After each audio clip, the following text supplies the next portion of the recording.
going to take questions. So. And about anything you want. It could be about the book. It could be about miracles. It could be about God. It could be about showbiz. Showbiz. It's all going to start about showbiz. Hi.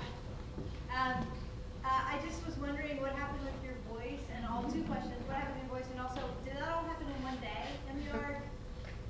Oh, no. No, the period in the yard was 3 months, off and on. The voice, I was one of the lucky ones. Julie Andrews had just had the same surgery I had before, and she was never able to sing again. But the voice... Jokes waiting to happen. No, I know. But I was able to be silent pretty much for the 2 months, and I'd never been so scared when I opened my mouth to speak for that first time. It was terrifying. But I learned a lot about my voice and learned to, avoid crowds and screaming. Did I answer all your questions? Well, yeah, it's just that the horseback riding accident was when you were supposed to be quiet, but then you had... Well, the horseback riding accident happened after my surgery.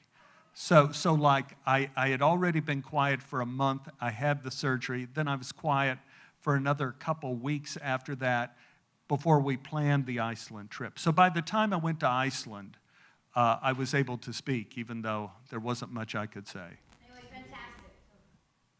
Thanks. Next. We're sort of in this blind spot. We're in a blind spot. Yes. Yes, ma'am. Yes. I'm wondering, when you were first diagnosed with your neck being like this, what did your neck surgeon tell you? And did he give you advice not to go horseback riding, or did you not tell him you were going? The neck surgeon didn't know anything about horseback riding. What he told me was if I wanted, I could have surgery at the time to try to relieve any stenosis or attrition or anything like that in my neck, which I didn't have. And after the horseback riding accident, he advised not to do surgery simply because the broken neck, as bad as it was, had been stable for 10 days. And he said it wasn't a gimme having the surgery. So he said, just, if it ain't, well, I can't say that, can I? Yes? Did you ever think of Job as when you were going through this and all these things are happening? Did you ever consider Job and the book of Job?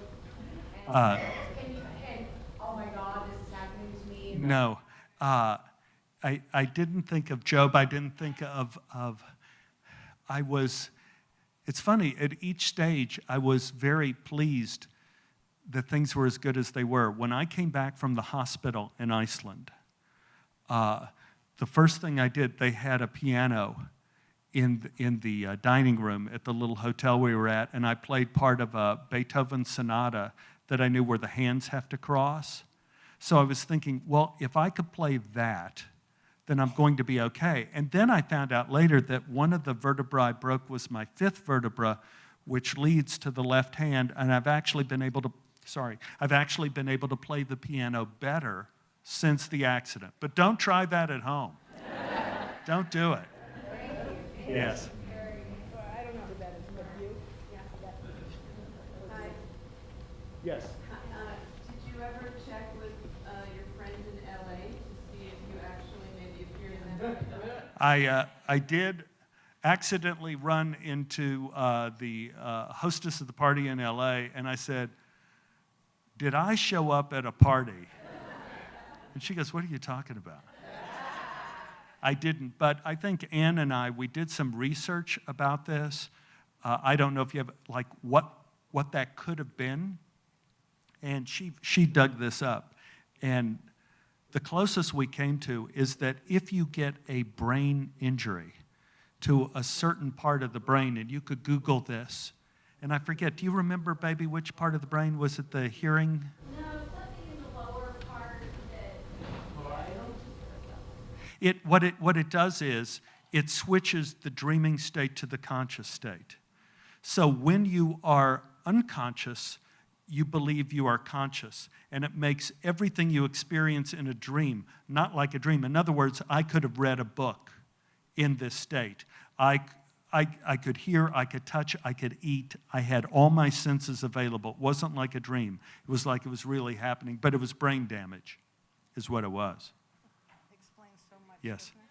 Oh, here and then there, yes? Did you haven't mentioned having hope.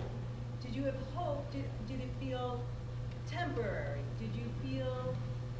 She was asking, did I have hope?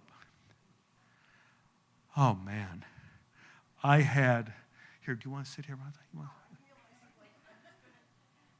She's going to amble off. Get lost, girl. Okay, be close. I had help from so many quarters. First of all, in terms of hope. Hope. Well, the two go together in a way because I'll try to be as specific as I can. In terms of absolute healing, I always thought like, well, the fact that I'm alive and not in any pain, that seemed to be very hopeful and okay. But there were problems looming ahead that I didn't know I was going to cross. And for that, I needed help to have hope. For example, after, and tell me if this is off topic, but I thought it was important. I had people who came and assisted me with work after this happened. Like, I pretty much got the job on Glee because of the horseback riding incident. I couldn't drive a car. And so I was called to have my audition for Glee on like a Tuesday, and I show up there, and the whole casting area is empty, which is a bad sign. And then the young man came out and said, oh, I'm so sorry, we told you the wrong day. You're supposed to be here tomorrow. And I thought, well, that's great. That's great because, and I was wearing my brace, my neck brace. I said, I was thinking of taking this neck brace off for my audition so they wouldn't know about this. And it gives me a chance to rethink whether I'm going to lie on the first date. And he says, well, what's that for? And I told him the whole horse story. And the next day, Ann drove me back over. And I was so happy to be there. And Ryan Murphy, the producer, says, so I hear you're so happy to be here on a second day because you're alive. And I heard this incredible story. And I told him the story about the astral projection and the water. And all the producers are like, oh, really? And I said, I wanted to wear this brace. Yesterday when I came in, I was going to take the brace off and pretend with you guys. But I didn't want to start this with a lie because I really want to be in this show and I care about Glee and I want to be in it. So I'm going to take the brace off now. I obviously haven't auditioned in a long time. So if I can't do this, I'll just take the brace and walk out of this room and we'll be fine. No harm, no foul. So I did 4 scenes and I sang a song and put the brace back on and got the part. But I think a lot of it was telling the horse story. But I still have problems with my neck. You know, it comes back, and whenever I feel that it's not right, I have a bit of despair. And I think like I have to be very, very now you had a broken neck, right? And one of the side effects of the broken neck was really horrifying for me, is that the bottom went to the top and the top went to the bottom. Like I would be in bed and suddenly the room would turn upside down and I would like grab onto the covers for fear I was going to fall to the ceiling. I was in a movie and I got thrown to the ground and that started happening again. And so I was terrified I had re-injured myself. And I went back to my head and neck specialist. He said, no, you're okay, but you know, we could still operate if necessary. So it's still tenuous, but I'm now at this point, I have as much hope as I can have knowing that I'm lucky, very lucky to be alive. Is that? Hope was in Pandora's box. You know, hope is not always a good thing, but it's an important thing sometimes. It keeps us going. Well, I'm bad at math, really bad at math. Yeah. Subtracting and addition don't work in my world. Uh-huh. And I have multiple sclerosis, so it's a progressive disease. Yes. So the addition is, the loss, the addition, it's hard. Yes. It's hard, but thank you, because you inspired me. And I think of finding new things is whatever you could find that's new. And don't watch TV. Unless you're streaming Netflix one day at a time. Yeah. Next question? Yes, ma'am. Can you talk about having memories come back to you? I'm the person that interviewed you on the phone. Oh, yeah, hi. Specifically from this accident or generally? It's terrible because I was just telling Ann today and working on this today, I had another flash of memory that came back today that I don't know if it's true or not. But again, I don't know if it's true. But I had a flash of memory in that I saw myself on the side of the horse like this, and with the grasses, the weeds hitting me in the face. And I was thinking, maybe it would be good if I just let go and fell. Now, I don't know if that's true, but I had not had that image before. So it's repressed, it's gone, it comes back. But again, I don't know if they're true.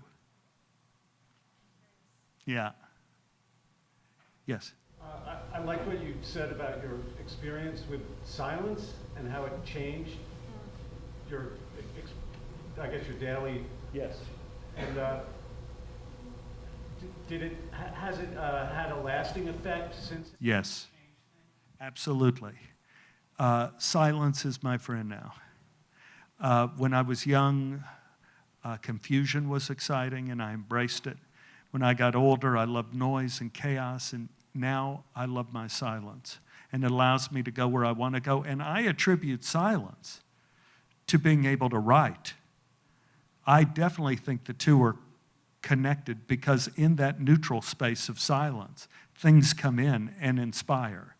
So yes, it completely affected me, and I'm very happy to be silent. Yeah. I'll take one more question and then. Yes, sir?